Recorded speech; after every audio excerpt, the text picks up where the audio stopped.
Sobat Kicau, balik lagi di Berkicau, berbagi kisah dan cerita ASN unggul. Nah, kali ini kita mendatangkan 4 narasumber yang keren-keren banget dari unit kerja masing-masing. Ada Kak Kirana, Hai. ada Kak Haikal, Halo. terus ada Kak Indah, Hai. dan ada Kak Ferdinand. Halo. Nah, kali ini kita akan membahas apa sih? Kita akan membahas tentang melek digital di era modern. Nah, di era serba digital ini, informasi bisa datang dari mana saja, terutama pada saat bencana. Nah, BNPB punya nih strategi jitu untuk menghadapi tantangan ini, yaitu melalui 4 pilar literasi. Ada digital skill, lalu ada digital kultur, kemudian ada digital etik, dan ada digital safety. Nah, nanti kita bahas satu persatu ya bersama keempat narasumber ini. Nah, kali ini kita sudah bersama Mbak Indah nih. Halo Mbak Indah. Ya, halo Mbak. Boleh nih perkenalan dirinya. Perkenalkan ya Mbak ya, saya Indah Purwati dari Direktorat Pemulihan dan Peningkatan Fisik. Lagi sibuk apa nih Kak Indah? Akhir-akhir ini kita sibuk laksar ya Mbak, jadi banyak tugas-tugas yang dikerjakan. Oke, mungkin langsung aja ya, kita akan membahas tentang digital skill. Yang pertama nih Kak, apa sih sebenarnya yang dimaksud dengan digital skill dan kenapa sih ini penting di era sekarang ini? Ya, jadi digital skill itu adalah keterampilan kita menggunakan teknologi ya Mbak untuk bekerja, kemudian untuk belajar dan juga berkomunikasi secara efektif. Nah, ini tuh penting, teknologi ini tuh penting kenapa? Karena hampir semua aktivitas dalam kehidupan sehari-hari itu melibatkan teknologi, mulai dari pekerjaan dan juga sampai juga dengan kantor seperti pelayanan publik ya Mbak. Oke. Menurut Mbak Indah nih, kalau misalkan seorang itu tidak memiliki digital skill yang memadai, apa sih dampak yang bakal timbul gitu? Nah, jadi jika seseorang itu tidak memiliki digital skill, ya pasti mereka akan kesulitan untuk mengikuti perkembangan. Karena apa? Karena proses administrasi sekarang saja itu menggunakan teknologi ya Mbak. Jadi sudah online, sudah serba online. Nah, jika tertinggal, pasti mereka akan rasa rumit nih memakai teknologi tersebut, dan juga mereka akan kalah bersaing di dunia kerja yang butuh kecepatan dan efisiensi. Oh iya, apalagi nih di bidang pemerintah ini kita sudah memakai aplikasi Srikandi ya bagi persuratan nih. Jadi harus bener-bener nih kita digital banget nih ya kan. Betul sekali Mbak. Nah, terus ada nggak sih Kak tips singkat untuk meningkatkan digital skill terutama bagi kita para pemula sebagai CPNS nih, ada nggak sih? Nah, kita sebagai pemula tuh pasti mudah ya, apalagi kita dikenal dengan generasi Gen Z ya. Benar. Jadi kita pasti mudah untuk menemukan yang namanya ikut kursus online. Dan itu juga banyak diadakan secara gratis. Kemudian kita bisa rajin mencoba fitur-fitur baru di aplikasi. Kemudian juga kita harus berani eksplor ya Mbak, teknologi yang baru. Selain kita belajar, kita juga praktik ya, karena jauh lebih efektif dalam belajar teknologi. Terus ini tentang kemampuan dasar kita nih menggunakan teknologi. Kan kita di BNPB nih pasti kan punya aplikasi yang bisa membantu untuk kesiapsiagaan menghadapi bencana nih. Bagaimana sih masyarakat bisa meningkatkan kecakapan digital untuk kesiapsiagaan bencana itu? Nah, betul sekali, kecakapan digital ini pondasi ya bagi kami di BNPB, karena kita di BNPB itu mengembangkan aplikasi seperti kita punya Inaris personal, kemudian juga ada buku digital BNPB.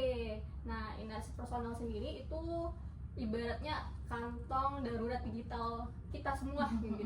Kenapa? Karena kita tahu resiko bencana di sekitar kita, kemudian kita bisa membuat rencana evakuasi dan juga menghubungi kontak darurat yang ada di aplikasi tersebut. Nah, tapi tanpa kecakapan digital ini ya Mbak, kita dalam menggunakan aplikasi ini manfaatnya tidak akan maksimal. Maka dari itu kita manfaatkanlah fitur-fitur digital ini bagi keselamatan kita. Bener banget. Jadi kita di BNPB itu punya beberapa website atau aplikasi ya untuk mendukung kebencanaan ini.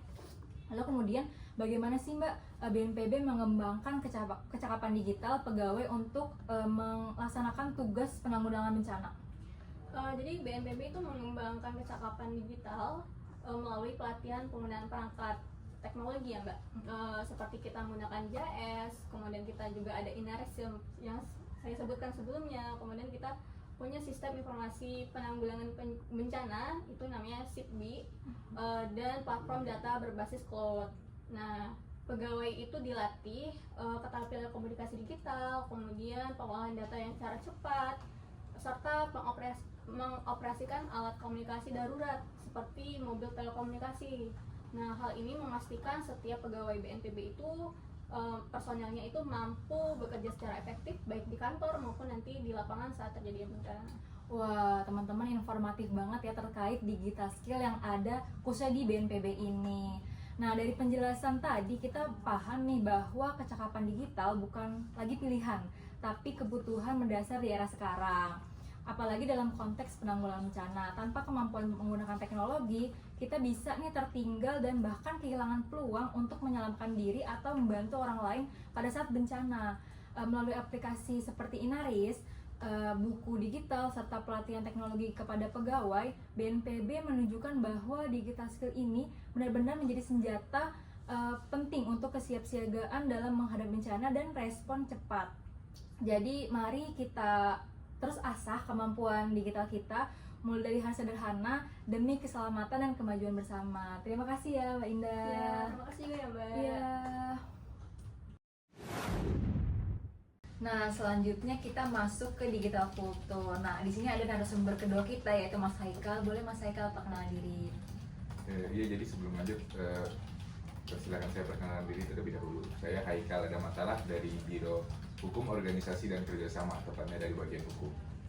Apa nih kesibukannya belakangan ini? Kalau minggu-minggu ini sih lagi sibuk laser ya. Oke. Nah, langsung aja mungkin ya tentang digital kultur ini. Aku mau nanya nih, bagaimana sih definisi sederhana dari budaya digital atau digital kultur ini? Digital kultur atau dalam bahasa Indonesia itu budaya digital, itu kan terdiri dari dua kata, yaitu budaya dan digital. Kalau budaya ini bisa diartikan sebagai cara kita berperilaku dan berinteraksi, sedangkan digital itu berarti di dunia digital. Jadi budaya digital itu bisa diartikan sebagai cara kita berperilaku dan berinteraksi di dunia maya, termasuk bagaimana cara kita menghargai orang lain, cara kita berkomunikasi, cara kita mengikuti norma yang berlaku di komunitas digital itu sendiri. Nah, untuk itu kalau misalkan nih seorang tidak memahami budaya digital, apa sih konsekuensinya? Untuk konsekuensinya ya mungkin seperti saat kita tidak mengikuti suatu budaya di suatu daerah, mungkin akan terjadi pergesekan dengan warga sekitar, terjadi kesalahpahaman gitu. Nah, bedanya ini kalau di dunia digital ini menjangkau audiens yang sangat luas sampai satu dunia. Jadi kesalahan yang kecil pun dampaknya bisa besar gitu. Nah, untuk itu nih, bagaimana sih cara membangun budaya digital yang sehat menurut Mas Haikal sendiri? Kalau menurut saya untuk membangun budaya digital yang sehat itu mudah sih, mulai dari hal-hal kecil seperti gunakan bahasa yang sopan, terus memahami konteks siapa nih audiens kita. Kalau kita upload itu kan pasti banyak yang lihat, ada anak kecil, ada orang tua juga. Terus bisa dicek juga sebelum mengirim pesan atau mengunggah sesuatu tuh bisa dicek ulang apakah yang akan diunggah tuh udah pantas belum, pantas nggak sih kalau diupload gitu. Terus yang terakhir nih yang menurutku juga paling penting, selalu menghargai perbedaan pendapat, karena dari perbedaan pendapat tuh bisa banyak timbul pergeseran gitu. Nah, budaya digital ini kan yang paling luas ya mungkin ya. Bukan hanya soal tahu dan bisa, tapi bagaimana kita membentuk kebiasaan yang baik. Bagaimana sih budaya digital bisa membangun ketangguhan kita nih? Kalau budaya digital ini kan tentang bagaimana kita menggunakan digital untuk membangun kebiasaan yang positif. Kalau di BNPB ini juga udah mengaplikasikan nilai-nilai ini ke dalam sistem peringatan dini yang digital. BNPB mengembangkan katalog digital kesiapsiagaan BNPB yang berisi konten edukatif interaktif untuk membentuk kebiasaan siaga bencana, sehingga kesiapsiagaan menjadi bagian dari budaya digital masyarakat. Hal ini tuh terinspirasi dari tradisi Smong untuk memahami tanda-tanda tsunami digital. Terus bagaimana sih BNPB membangun budaya digital yang produktif di lingkungan kerja? Kalau di lingkungan kerja, BNPB membangun budaya digital dengan mendorong kolaborasi antar unit secara online, penggunaan aplikasi kerja terpadu, juga penerapan sistem administrasi berbasis elektronik. Budaya ini juga mengedepankan keterbukaan terhadap inovasi, penggunaan data untuk pengambilan keputusan serta kesadaran bersama bahwa teknologi adalah alat untuk mempercepat respon dan pemulihan bencana. Itulah. Oh, jadi teknologi ini sangat bermanfaat sekali ya untuk kebencanaan ini. Nah, dari penjelasan Mas Haikal nih, saya dapat kesimpulan yaitu kita melihat bahwa budaya digital ini bukan hanya soal bisa menggunakan teknologi, tapi juga bagaimana membentuk kebiasaan positif dan beretika di dunia maya. Kesadaran ini penting karena interaksi digital punya dampak yang luas dan cepat.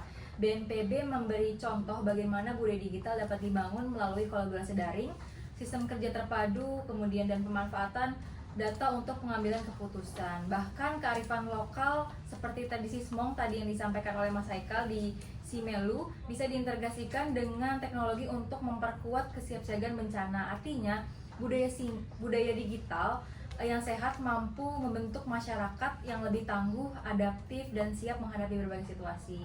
Mungkin demikian ya Mas Haikal. Terima kasih atas penjelasannya. Terima kasih. Nah, teman-teman, sekarang kita beralih ke topik digital etik bersama Kak Kirana nih. Boleh Kak Kirana perkenalkan dirinya? Hai, perkenalin, saya Kirana Jati dari Direktorat Perencanaan, Rehabilitasi, dan Rekonstruksi. Lagi sibuk apa nih Kak? Mungkin sama seperti narasumber yang pertama, lagi sibuk laksa, banyak tugas. Oh, benar-benar. Langsung aja kali ya tentang digital etik ini. Pertanyaan pertama nih aku mau nanya, sekarang apa sih bedanya antara digital etik dan digital kultur menurut Kak Kirana nih? Oke, secara singkat aja kali ya. Untuk digital culture itu lebih ke kebiasaan sosial di dunia maya. Nah, sedangkan untuk digital ethics itu fokusnya lebih ke prinsip moral seperti menghargai privasi, tidak mencuri karya orang lain, dan juga tidak menyebarkan informasi yang salah. Atau hoax ya. Betul. Banyak banget nih, rame banget nih hoax nih. Contoh nih pelanggaran etika digital yang sering terjadi di Indonesia tuh apa sih Kak? Ini beberapa aja kali ya dari sekian banyak. Itu salah satunya mungkin mengunduh software secara bajakan, lalu juga mengambil foto dari internet itu juga tanpa izin, atau juga membagikan informasi pribadi orang lain tanpa persetujuan. Ini sih yang biasanya terjadi. Ini isu kan. Terus ada nggak sih Kak tips sederhana agar kita tuh tetap beretika di dunia digital? Yang pertama itu tentunya ya memikirkan dampak sebelum kita membagikan sesuatu, dan juga memastikan sumbernya itu tuh berdasarkan dari informasi yang valid, dan juga selalu mencantumkan kredit untuk karya dari orang lain. Nah Kak, kita kan ada di lingkup bencana nih. Masalah yang sering muncul tuh saat bencana adalah hoax. Nah ini bisa memicu kepanikan. Nah disinilah etika digital berperan. Narasumber kedua, bagaimana sih kita bisa beretika nih di ruang digital saat bencana? Oke, jadi ini tuh sebenarnya penting sekali ya, karena kami juga punya kampanye itu saring sebelum sharing. Jadi saat ada informasi bencana datang itu jangan langsung disebarkan, tapi kita harus cek dulu nih dari sumbernya, apakah betul dari pihak BNPB ataupun BMKG ataupun yang berwenang lainnya. Kita juga harus bertanggung jawab atas apa yang kita sebar. Hoax itu bisa menghambat upaya pertolongan dan membahayakan nyawa loh. Jadi ingat, jempolmu itu adalah tanggung jawab. Nah, ingat itu. Nah, terus nih, seperti apa sih penerapan etika digital dalam komunikasi dan publikasi informasi bencana di BNPB ini? Sebetulnya ya, BNPB itu mengedepankan prinsip akurasi, transparansi, dan tanggung jawab dalam publikasi informasi. Jadi setiap konten yang dirilis melalui media sosial ataupun situs resmi BNPB harus diverifikasi sumbernya, dan menghindari juga informasi yang berpotensi menimbulkan kepanikan. Pegawai juga disarankan atau diajarkan untuk menghargai hak cipta, menjaga privasi korban, serta menggunakan bahasa yang sopan dan inklusif. Jadi begitu teman-teman penjelasannya terkait etika digital ini. Nah, kesimpulan nih yang saya dapatkan dari penjelasan Kak Kirana tadi, bahwa etika digital itu mengajarkan kita untuk bijak di ruang maya, terutama pada saat bencana, karena prinsipnya sederhana, yaitu pastikan informasi benar, lalu kemudian hargai privasi, lalu kemudian juga jaga hak cipta. Seperti yang dilakukan BNPB, akurasi dan tanggung jawab adalah kunci agar informasi yang kita sebarkan memberi manfaat, bukan menimbulkan kepanikan. Jadi seperti itu teman-teman. Nah, terima kasih ya Kak Kirana. Terima kasih. Nah, kemudian topik terakhir kita bersama Mas Ferdinand. Boleh nih Mas Ferdinand perkenalan diri. Oke, terima kasih kepada host. Perkenalkan, nama saya Ferdinand dari Biro Hukum Organisasi dan Kerjasama. Apa sih Mas kesibukannya? Kesibukannya sekarang saya sibuk dalam mengikuti kegiatan latsar. Bener-bener. Oke, langsung aja kali ya Mas, kita akan membahas tentang digital safety nih. Pertanyaan pertama nih, kenapa sih keamanan digital menjadi hal yang penting bagi semua orang, bukan hanya perusahaan atau instansi besar? Kenapa sih Mas? Ya, benar. Karena ancaman cyber bisa menyerang siapa saja. Mulai dari pencurian data pribadi, akun media sosial, diretas hingga penipuan online yang merugikan secara finansial. Iya benar, jadi banyak ya kejadian-kejadian seperti phishing yang kayak di link SMS tiba-tiba disuruh pencet linknya gitu ya Iya, kan, jadi betul. banyak ya teman-teman. Lalu kemudian ancaman digital apa sih yang paling sering menimpa pengguna di Indonesia ini? Yang paling sering itu ada 3 ya. Yang pertama itu phishing, hacking, dan malware. Ada 3 yang paling umum ya. Modusnya bisa lewat email, pesan palsu, atau situs web yang terlihat resmi. Nah, untuk menghindari hal tersebut tuh apa sih tips untuk menjaga keamanan digital sehari-hari nih? Kalau dari kita, gunakan kata sandi yang kuat ya. Terus aktifkan two factor authentication. Juga jangan sembarang klik link gitu. Dan selalu perbarui sistem keamanan perangkat. Nah, teman-teman jangan sembarang klik link-link yang dari nomor-nomor tidak dikenal nih, karena Ya, itu betul. berbahaya bagi data-data kita yang ada di handphone. Lalu kemudian keamanan digital kan sering dikaitkan dengan hacking nih. Bagaimana sih BNPB menjelaskan dan menerapkan pilar ini untuk masyarakat umum? Ya, benar. Keamanan digital adalah kemampuan melindungi diri dari aset digital dari ancaman seperti penipuan atau pencurian data. Dalam konteks bencana, ancamannya bisa beragam. Bagaimana BNPB menjelaskan dan menerapkan pilar ini untuk masyarakat umum? Kami menerapkan pilar ini melalui 2 cara. Yang pertama, kami memiliki peraturan BNPB tentang satu data bencana, yaitu Peraturan Nomor 1 Tahun 2003. Ini memastikan data-data penting terkait bencana, mulai dari jumlah korban hingga lokasi terdampaknya, dikelola secara aman dan terklarifikasi untuk mencegah penyalahgunaan. Kedua, kami secara aktif mengedukasi masyarakat tentang penipuan.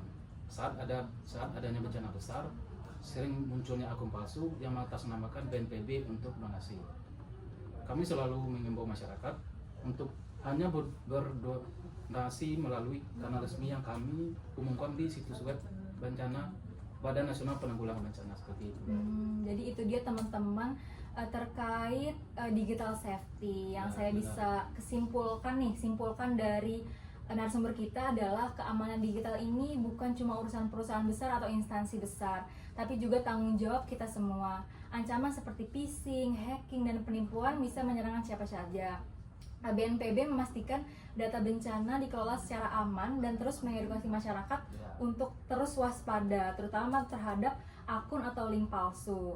Ingat, keamanan digital adalah langkah awal melindungi diri dan membantu orang lain agar tetap aman. Terima kasih Mas Ferdinand. Sama-sama, Mbak. Ya.